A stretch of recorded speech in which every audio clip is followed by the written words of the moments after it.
Hey everybody, welcome back to the Basic Pocket Club. Lapis 1.5. This is the gem. Here, right here. Quick note, this is the footage after I made this part, this little red part.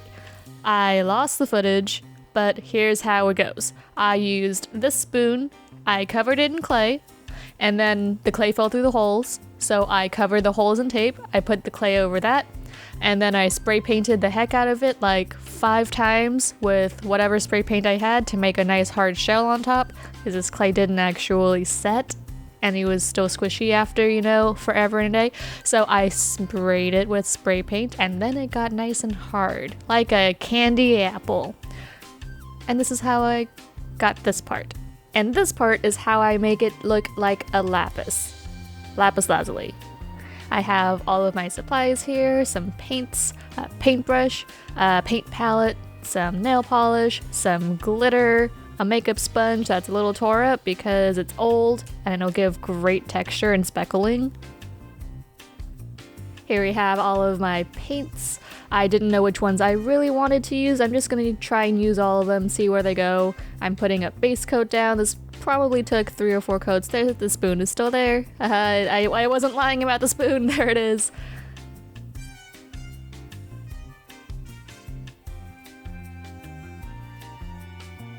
Just blocking in all of that color. I'm putting a metallic over it to give it a little bit dimension and shine. Even though most of this is going to be colored, it still needs an overall shiny appearance. Right here I have some really crusty, kind of old, gummy nail polish that's not really nail polish anymore, and I'm trying to put it on the sponge to stipple it on, but it is too dry for this and it's not transferring very well. So I just end up taking the old gunky nail polish straight out of the bottle with the little brush applicator and just slap it on, and it gave the same effect that I wanted it to. And I'm putting it on the edges, sort of like the outside perimeter of the gem to bring the brightness forward and keep it shadowy on the end to make it more dimensional, I guess. I've said that word a few times.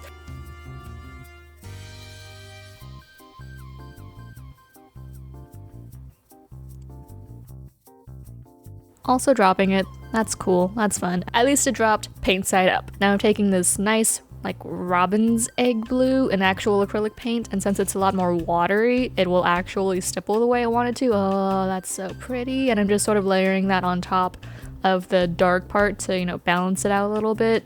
Whatever looks good, I guess. If you're trying this at home, you can do a different pattern, you can do different colors. It doesn't really matter as long as you like it. Right here I have some loose glitter, makeup glitter. I put it everywhere, but it doesn't really seem to do much because it's so small in scale. So I just end up taking the makeup sponge again and I put the gold paint on it.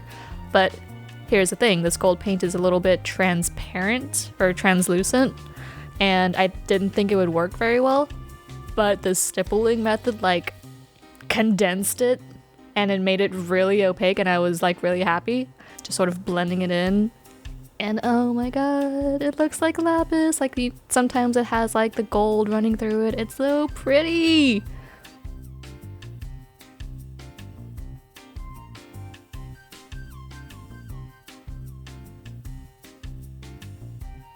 This is totally extra and optional. Well, all of this is optional, but I took some of this flaky glitter from this really old Revlon nail polish. I love Revlon, by the way, not sponsored. And I take the little flakies and I stick them on for extra dimension, and it looks like a little galaxy, and it's cute because lapis came from space. Well, all of the gems came from space, but this is the final product. The glitter actually shows up really well on camera. Not in real life though. It's beautiful. I love how it came out, and since this is a spoon, it's still hollow on one side, and there's not much surface area to stick onto one's back. Here I have my glue gun, which I'm gluing a piece of scrap leather, pleather to it, and to make sure it doesn't cave in, I stuff it with some cotton, just some cotton balls, and to make sure it sticks out enough to stick to my back. I'm also trying to seal it with the glue and I don't want to like actually touch it to make it flat and smooth, so I use a makeup brush and get rid of the excess. You can use silicone little fingertips for this. I see a lot of people using those. I tried to stick this to my back and it just took the body paint off my back and it didn't stick. I used spirit gum, you know, the stuff that you get from Spirit Halloween. Didn't really work. I make sure that you don't put it on top of body paint. That's a bad. It won't stick. Let me know if you like this project in the comments down below. If you want to say anything else, like and subscribe, and I'll catch you in the next episode. Okay, thanks, bye!